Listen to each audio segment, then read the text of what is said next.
This is something very important that I need the Fortnite community to understand. Everybody, I don't care who you are, needs to be invested in the Fortnite storyline in this chapter. I'm not saying that everybody needs to be an expert. I don't think you have to be like a Mega 11 Fortnite storyline nerd like me or Rez or Cyan or Mr. JOI, right? People having a general understanding, the general outline of like what's going on with the story of this chapter, it's going to make it so much more rewarding for you.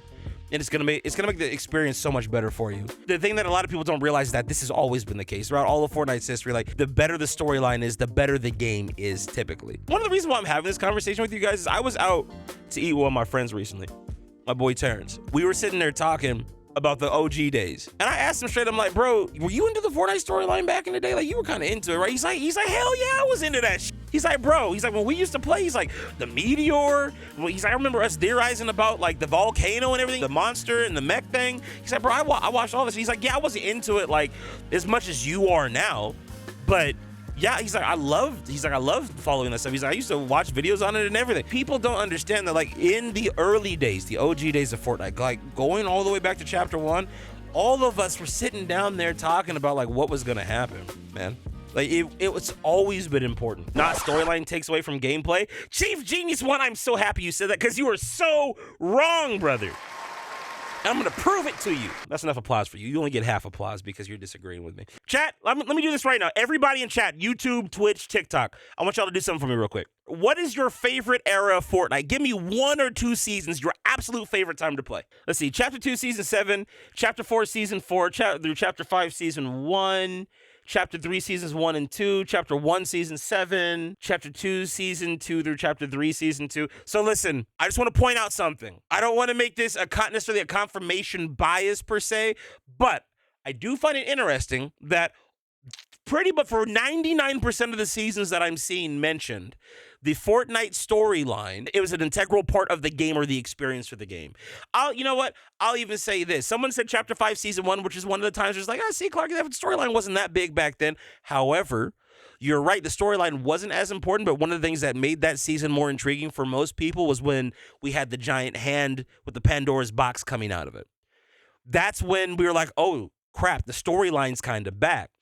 Another point I want to bring up. Why do you guys think that all the content creators last year, when everybody was talking about, oh, Fortnite's dead, this is what Epic Games used to do to win people back, to get everybody excited, every single content creator said the storyline needs to be a bigger deal than what it has been. It needs to be more important. It needs to be easier to follow. Now, here's the funny thing. At the time, during Chapter 6, the storyline was actually pretty decent. It's definitely not as good as it is now, but back then, at that time, it was good. It was better than it was in Chapter 5. And even Chapter 5, you could kind of see the gears turning, them kind of getting their momentum. But going into Chapter 6 and now Chapter 7, storyline has been ramping up. Chapter 7, oh, look, it's Stupefied. Wow, $10. Hold on a second. CH4S1 goated. Also am hyped for the storyline coming back. I remember being so into it during CH1, CH3. Was so sick theorizing with the boys. Exactly. Thank you, Stu, for the $10. But yes, Chapter 4, Season 1, another prime example. But here's my point, okay? Everything's been ramping up to Chapter 7. What I want to point out to everybody, to the people that are going to watch the recording of this video, so my audience, you guys are going to be aware of this, but to everybody that's going to be watching the recording of this video,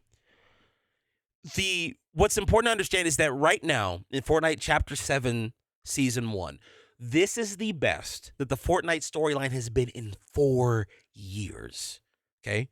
If you look at what a lot of people have been saying in chat, a lot of the eras that you're seeing people talk about where they really enjoy, like their favorite seasons, it's typically between Chapters 2 and Chapters 3 if you play that era. Now, I think people that are saying like Chapters 4 and 5, they didn't play those earlier eras of Fortnite, so their frame of reference is going to start, it's going to start later. But if let's say you're a Fortnite player that started in Chapter 5, saying that Chapter 5 Season 1 is one of your favorite seasons, I can understand that. But, well, one, because it's your first season of Fortnite, but the storyline was starting to get some momentum there. Fortnite, appreciate the 100 biddies, brother. Good to see you. A lot of people think that the Fortnite storyline is just not that important, that it doesn't matter. Or, as some people have said, it takes away from the gameplay loop. It's actually quite the opposite. It actually makes the gameplay loop better. We've said this before. Here's the interesting thing about about the content creators that were, talking about like how Fortnite can improve and how to make the game better last year. A lot of the talking points that I heard were things that our community, had been talking about for years on this channel. In chapter 3, chapter 4, chapter 5, we as a community have always said that storyline and gameplay go hand in hand. They have a synergistic relationship. If you don't know what that word synergy means, what synergistic means, it means that that these things, they flow well together, that they feed off of each other. One thing feeds into the other one to make a more complete package or a complete presentation. Fortnite storyline is synergistic with the gameplay. Don't believe me? I'll give you an example. Fortnite Chapter 2, Season 7. The aliens. Donald Mustard and the team that was working on the game at that time, they're like, okay, we want to have aliens come to the Fortnite island, but these aliens are going to be, we're not going to tell everybody yet, but the aliens that we're going to bring to the island, we're going to reveal at the end of the season through a live event that these aliens are the same people that brought the cubes, or they have a connection to the cubes that we've had in the game since Chapter 1, Season 5. So there's a big plot twist there that everybody can freak out about and get excited about. But let's rewind that a little bit. They're like, okay, so we're going to have aliens inside of the game. Well, what kind of mechanics can we put in the game for a season that's themed around aliens? You have some of the best gameplay in Fortnite history that happened during Chapter 2, Season 7. To this day, people that played that era of Fortnite will still say that's probably the best summer Fortnite season we've ever had, just ever. And I would be inclined to agree. It's hard to beat Chapter 2, Season 7 in terms of content, in terms of story, in terms of just overall gameplay, balanced weapons, fun weapons. You had the plasma cannon, you had the rail gun, you had the gravity gun, you had the thermite cubes, which gave you the it was almost like you were swimming underwater, but at any place where you threw the cubes down, there was a lot of fun creative items added into the loot pool of that time. This storyline stays consistent in quality this chapter. Chapter 4 and 5 zipped up and down in quality. Also W storyline stream. Dark Galaxy, thank you for the 5, bro. Fire emoji. I am very confident that the storyline is going to be good this chapter because Fortnite, they seem to have gotten their momentum back. We're going to save that conversation for another video. But getting back to what I'm getting at here, the point that I'm trying to make is that when the storyline is good, it gives more purpose to the gameplay loop. If I'm a game developer and I'm trying to I'm trying to write a good story, and the story is going to have an impact on the world and the environment that I'm making for my game, there have to be gameplay mechanics that are going to follow suit, that are going to basically make the world that I'm creating more immersive. And the better the story is, the more fleshed out the story is, the more fleshed out the world is that you're creating, which means that you're going to be able to give people more interesting items to interact with. We got a bunch of really cool alien weapons that season that spiced up the gameplay loop. Even them playing with the idea, like the inflatable, right? Goofy ass item, but it was fun for rotation. It was a good item for rotation. It wasn't overpowered. It wasn't anything real crazy. You would drop it for shockwaves or even crash pads, right? But it was something different. And that's something that people had been complaining about throughout Chapter 5. And even sometimes Chapter 6, things just weren't different enough. When the story's firing on all cylinders, bro, you get really good mechanics. I would even argue last chapter, Fortnite Chapter 6, Season 3, the superhero season, incorporating all those superpowers, and they weren't collab-based superpowers, but incorporating all those superpowers from the different characters that they made one of the best, in my opinion, one of the best seasons for movement ever. But here's the thing. This is an argument about how important storytelling is to gameplay. But what I want the overall Fortnite community to understand is that the story just adds to your overall experience of being able to enjoy the game. I would argue if you're not invested in the story, you can't fully enjoy Fortnite.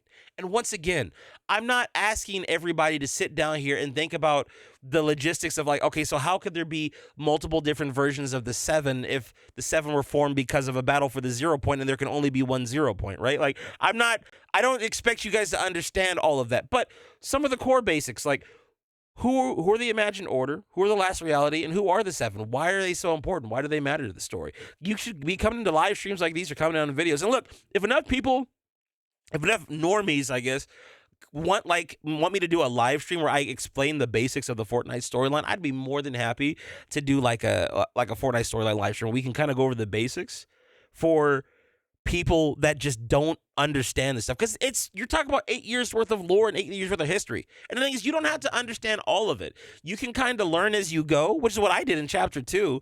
But as long as you kind of know like the who's like the basics of who these characters are, I think that it definitely makes the experience more enriching. The best time to be a part of the Fortnite community is at the end of a season. The end of a season and the beginning of a new one, right? The last week of a season going into the first couple of days of a new season is always the most fun time. After the first couple of days of the new season, Fortnite's dead. Everybody hates it. The game is terrible. God, I missed the last season. God, I missed the last chapter. The game's trash. Blah blah blah. It's always that conversation after day 2. Normally, honestly, after day 1.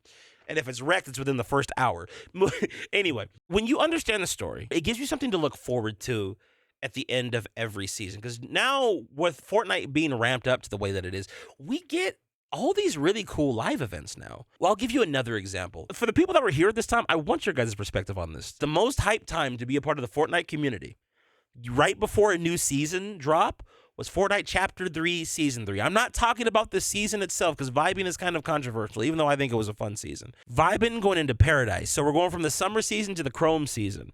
Fortnite Chapter 3, Season 3, when Epic dropped those teasers for the Chrome, we were getting not only like live action teasers of people putting on like skin, like lotion or cream on their hands, and their hand turned into like the T-1000 from Terminator, or people pouring milk into their cereal and the milk turned into Chrome or whatever. Like those teasers combined with, we were seeing pictures of like different Fortnite characters' hands being consumed in like a weird liquid substance. We didn't even know what this Chrome stuff was. We didn't know what it was going to do. I have never seen the Fortnite community so excited, so curious, so invested in a new season as Fortnite Chapter 3, Season 4. Absolutely, without a doubt, the best time in Fortnite history to just be playing the game.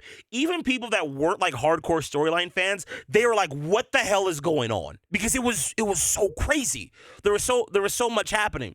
And for the people that were more casual storyline goers, like they only knew a little bit about the story from my TikToks at the time, or maybe some of the other content creators that were making content, people were just excited. The storyline is what generates a lot of hype for the game, but also it's what unifies the community. One of the issues that we have in the modern age of Fortnite is that the community is kind of split. Like you got your reload players, your builds players, your zero builds players, your OG players, your creative guys. Everybody's kind of split up. Your competitive players, right? All that. But the one thing that brings everybody together, those live events. When the live events happen, you got 3 million people in the live events, 5 million, 12 million, 10 million, 14 million, whatever, right? Whatever the numbers have been.